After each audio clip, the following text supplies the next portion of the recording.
2020 is a very special year for Canada and Germany. It is a time to celebrate our strong ties and our cooperation, especially since Canada is guest of honor of the Frankfurt Book Fair. Now, due to COVID, a lot of the events had to be postponed and will be stretching into next year.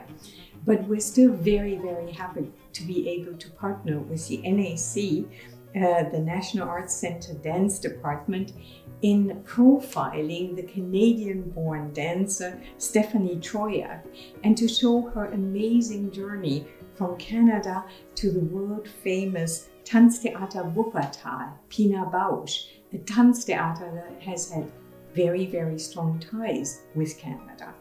Germany is proud of its association in the dance milieu, and we really look forward to continuing the strong cooperation that we have with the NAC.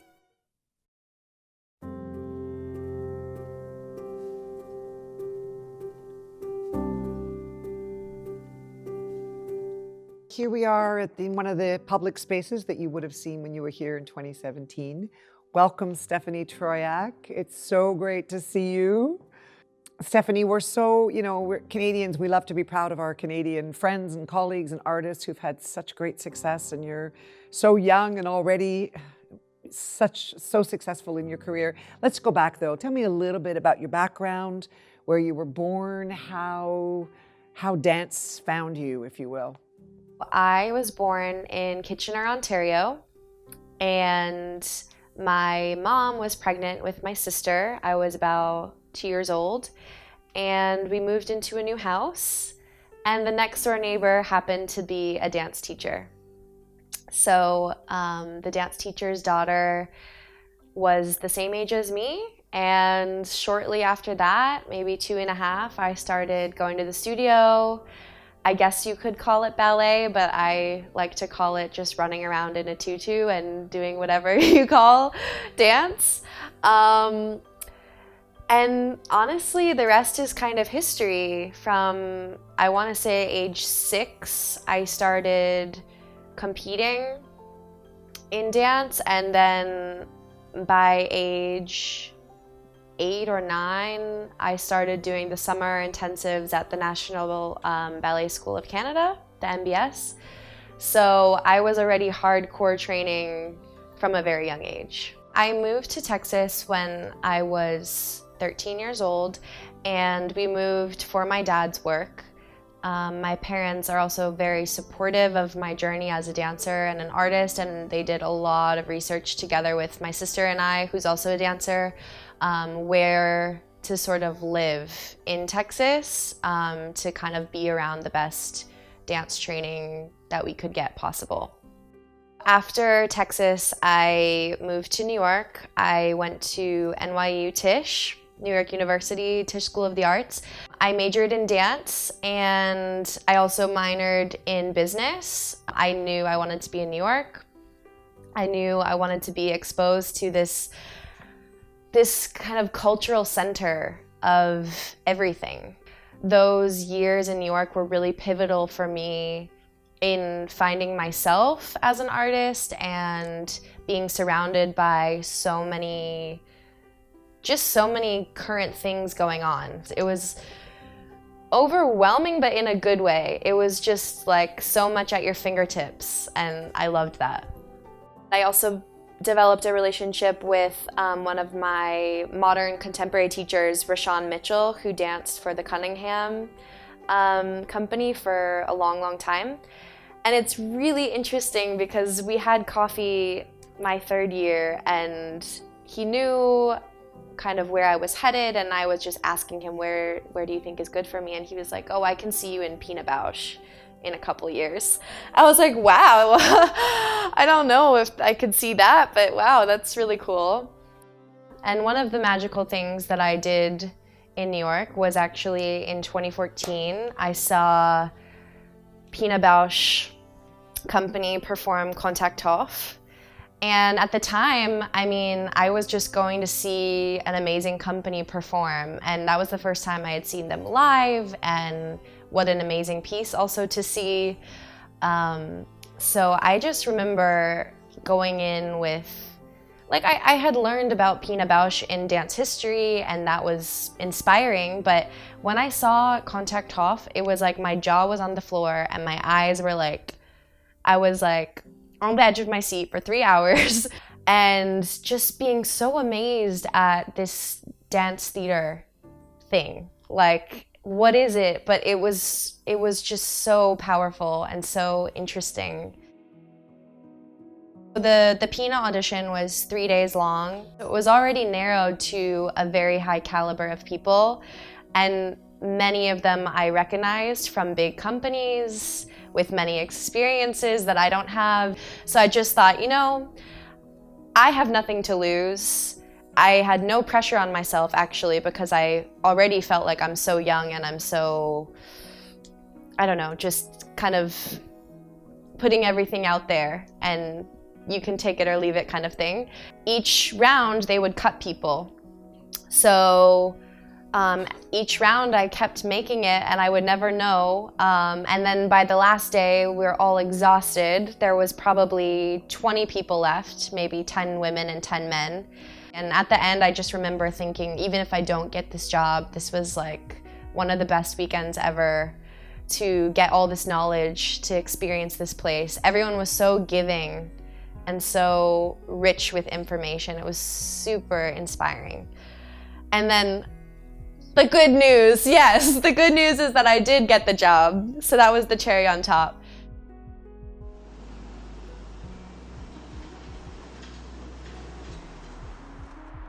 I think she's a very special person, and she has this mixture of being at the same time very grown up and very young. She can be very charming and very serious. She can be very humorous, full of enthusiasm on stage and crazy and going for everything. She's not afraid of anything.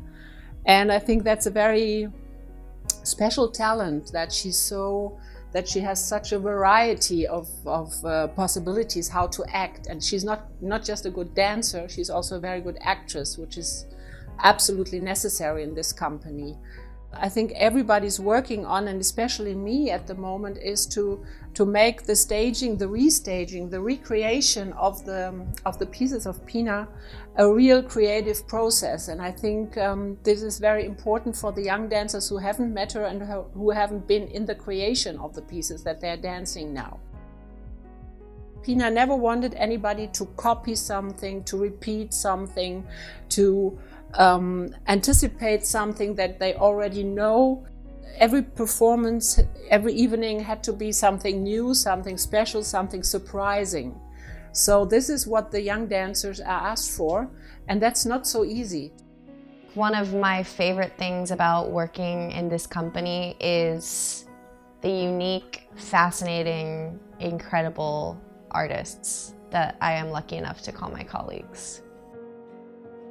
How I learn a role really depends on which piece that we're doing. But specifically with Joe, for example, I mean, there's a lot of emotion, there's a lot of giving, because they have this life that they created this role, and they're also passing it down. And they want to give us freedom, but they also want to make sure that we get it. So there's this moment of meeting each other and understanding each other, and it's really intense sometimes, but it's also magical. It feels like you can connect with this person almost like, I guess it's not like a sister, but it's like you're the same person in different times with kind of like the same mind, or you're like figuring out how to get there. I feel something very similar to myself, not like mother and daughter, not like sister, but it's a feeling, an intuition that you have, that you feel right with. She was already good last year. It was quite amazing. I never heard from her, I'm too tired, or it's painful, or whatever. I'm living every moment, every feeling with her.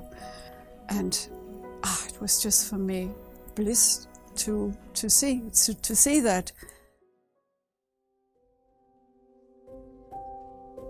So there is a lot of violence portrayed against women in some of Pina's works, and sometimes the images are quite difficult to deal with.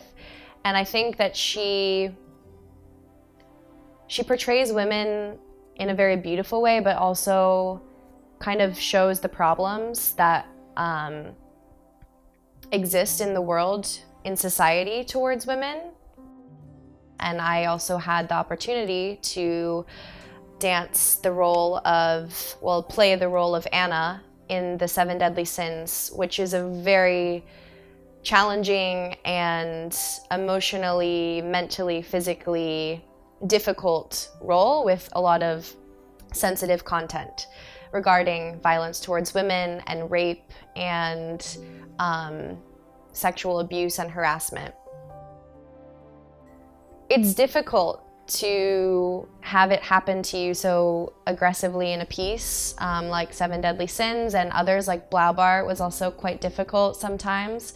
And it's hard to watch, but then it sparks conversation, and I can only imagine what people did when they saw the shows years ago, probably walked out. I know many people did, but I think we're like getting somewhere, which is really exciting to be part of. As in very, very many other things, Pina was first in having a diverse company. She was, I think, one of the first in the 70s who really engaged people from all over the world, from different countries, different cultural backgrounds. And she really used that as a starting point, I think, also for her international collaborations. She was very interested in all these different countries in the world. Being Canadian and my experiences as a Canadian, especially my upbringing and my early years, really differentiate me as an artist, as a human, in everything that I do. I feel that Canadians have something special. I feel that Canadians are truly grounded and enriched from the roots up, and they're supportive of each other all around the globe, and they're constantly doing really unique and exciting things. I'm currently making a solo right now that was sort of birthed out of being isolated in COVID. I guess it's a reflection on isolation, but then also kind of discovery and freedom, and the hope at the end of the tunnel of this COVID and how we can find our wings in a way. That's what my solo is sort of turning into.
I am a woman of many interests, and I feel, especially now that I'm really working on being both a dancer, choreographer, actress, all of the above, and I'm kind of realizing that they don't have to be so separate, and that's kind of what I'm working with in my choreographic journey. I'm full of ideas and goals, and I think Tanz Theater will also be a huge part of my life, and I'm curious where it will go. We're so proud of you and so proud to know you, and I hope that many other Canadians get to know a little bit about you through this discussion, and we're just huge fans and cheering for you all the way on the other side of the ocean. Aww. And looking forward to many better days when we're all in the same place. Yeah. We miss you. I miss you, and thank you, danke, merci, from the bottom of my heart